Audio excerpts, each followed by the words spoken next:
So he's cleaning it, and I just start crying.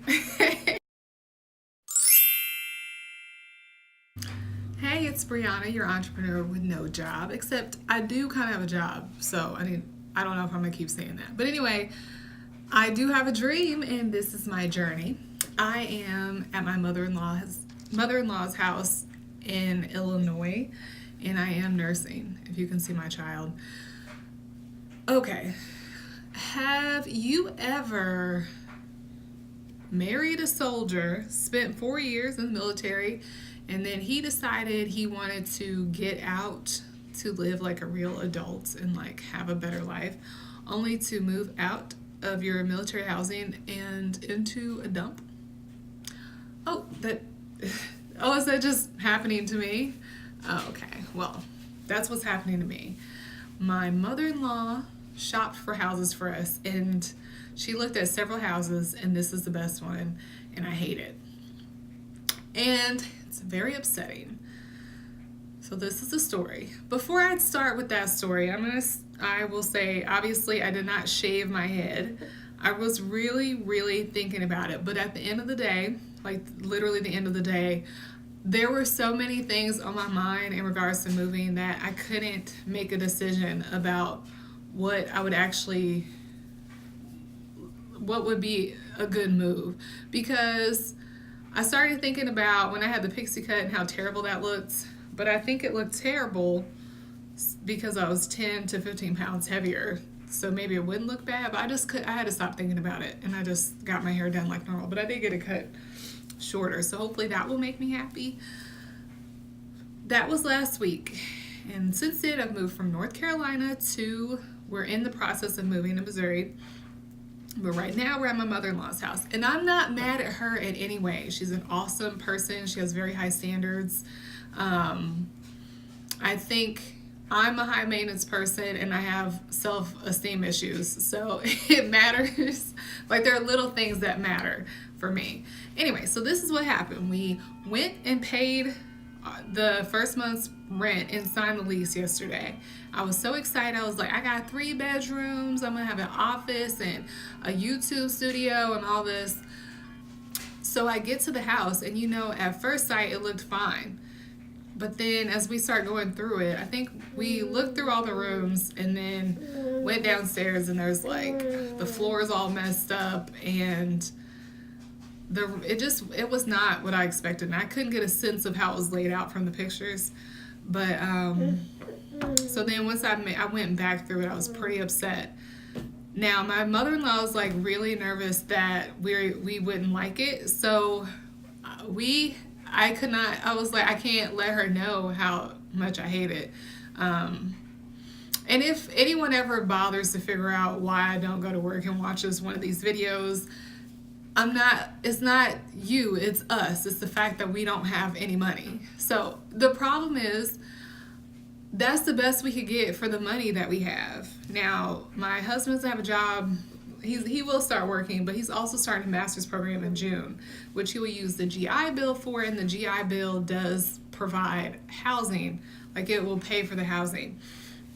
So that's where we have it paid, but we can't really, we're not counting, we didn't want to get a place counting on some income we don't have yet. So we know that the GI Bill is whatever that is, so we didn't want to go over that. And this is what we ended up with. Had I been shopping, I would have gone with something nicer, but smaller, like just a 2-bedroom, but I wasn't shopping, so we didn't have that opportunity, and this is where we're at. So I was upset, went and got a donut. That didn't help. Then we had Chick-fil-A, and that did not help. I was just dealing. I was coping. I knew I was overreacting because it's been a long week. I've had a lot of transition, literally, and then also in my life in general. I'm not a military spouse anymore, and that's a loss of identity and a loss of a lot of other things. So I know I'm overreacting, or at least I felt like I was. But my husband, who is not a sympathetic person, told me that my feelings were valid, and he knew that the things he noticed, he knew I was gonna be upset about him. So then we left our child with our mother, went back to the house to clean last night. I get over there, I I fill up a sink with some water and just put way too much bleach in it, because I wanted to smell. Next time I go in there, I want to smell bleach. That's the experience I want to have. So I had brought a box of cleaning supplies from Fort Bragg, and I opened it up, and there's some liquor in there. So I'm like, you know what? I'm gonna take a couple shots to help me through this process. So I do that. I'm wiping everything down. I got all the surfaces in the kitchen, some of the cabinets, and I open the refrigerator, and the refrigerator looks clean, but there is grime on the tubing that holds the glass piece. I started cleaning it, and I realized I had to take the glass out, and I figured out how to do that, and it was just so grimy. I actually feel emotional even thinking about that image, and I'll insert it here, I guess. So at that point, I went and got my husband out of the bathroom where he's scrubbing the tub that won't turn white, and I was like, I can't do this. You're gonna have to clean it. So he's cleaning it, and I just start crying. I started crying, and then I FaceTimed my mom and cried on the phone to her for 40 minutes. The things that are wrong are subtle, but enough to make you feel like the place is neglected. It's just not the place I see myself living in. And then there's this monstrosity of a storage unit built into the wall in the dining area. So I'm sitting kind of perpendicular to it, but facing more diagonal away from it on the phone with my mom, and I would start to calm down. But every time I get a glimpse of that thing, I would start just bawling again. And what am I gonna do? What am I gonna do? So then I got myself together. We left, went to a restaurant, and one of my best friends met us at the restaurant. As soon as she came around, I was crying because I was just so upset, and I wanted comfort from her. But the funny thing was that she's sitting here, and my husband's sitting here, and the waiter's across from me. So he's asking us about our orders and telling us about the specials, and I'm the only one looking at him because I'm directly across, but I'm crying the whole time. So I'm sure it was super uncomfortable for him. So I did text the realtor who helped us to see if it's possible to get out of the lease. She said I might lose the deposit, and part of me is that might be worth it. But another part of me feels what if I stay there and let that be motivation to absolutely not put myself in this position ever again, and not put myself in this position when it comes time to sign another lease. That monstrosity I was talking about, what if I don't try to fix that? At this point, I would pay my own money to fix that thing, because I feel like if I walk past that every day, I'm going to lose my will to live. But what if I don't? And every day I walk past that, it reminds me that I have to go to work, because I have to make money so that we don't have to settle for a place like that. And, I really am thinking about maybe that's the purpose of coming into this situation. Maybe that's what I need to make of it, use it as a motivator. And I might choose that, but chances are I won't choose that. That's what's going to be chosen for me, because we're not going to be able to get out of the lease. And I don't think my husband would really be cool with losing $1,100 just because, well, I don't know. I was pretty upset. He might be here for it. But anyway, so I thought about my why. And you hear the why, and I was it's always been, I have a why. I don't want to be the same I've always been. I want to have success. I want people to respect me.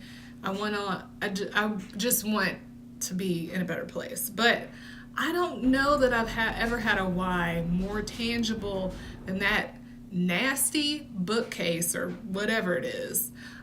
I identified 5 different things that I do want in terms of the next year.